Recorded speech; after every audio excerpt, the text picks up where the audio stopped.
आज नवरात्रीचा 6वा दिवस आणि फराडी स्पेशल सिरीजमध्ये आजचा मेनू आहे उपवासाला चालणारे गुलाबजामुन. लागणारं साहित्य स्वीट पोटॅटो म्हणजे रताळी. रताळी व्यवस्थित धुवून घेतली आहे, त्याला वाफवण्यासाठी ठेवलं आहे. 10 मिनिटानंतर तुम्ही पाहू शकता रताळे व्यवस्थित वाफवले आहेत. आता आपण याची साल काढून घेऊयात आणि यांना स्मॅश करून घेणार आहोत.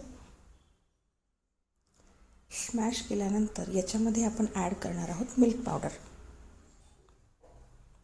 मिल्क पावडर थोडी थोडी ॲड करायची आहे आवश्यकतेनुसार. तुम्ही पाहू शकता व्यवस्थित असं एकत्रित करून घेते आहे. साधारणतः आपल्याला एक पूर्ण 10 रुपयाची मिल्क पावडर इथं लागलेली आहे. तुम्ही पाहू शकता आपला डो रेडी आहे. स्मूथ असा डो रेडी झालेला आहे. आता आपण गुलाबजामुनचे बॉल्स बनवून घेणार आहोत. तेल गरम करायला ठेवलं आहे, तुम्ही तुपातही तळू शकता.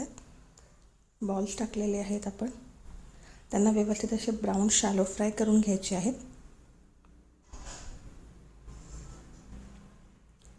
प्लेटमध्ये काढून घेणार आहोत. आता आपण पाक बनवणार आहोत. जेवढं पाणी घेणार आहोत तेवढी साखर घेणार आहोत. मी अर्धा वाटी साखर अर्धा वाटी पाणी घेतलेलं आहे. व्यवस्थित ढवळून घ्यायचं आहे. चवीसाठी मी इलायची पावडर ॲड करते आहे, केसर कलर येण्यासाठी. व्यवस्थित ढवळून घ्यायचं आहे.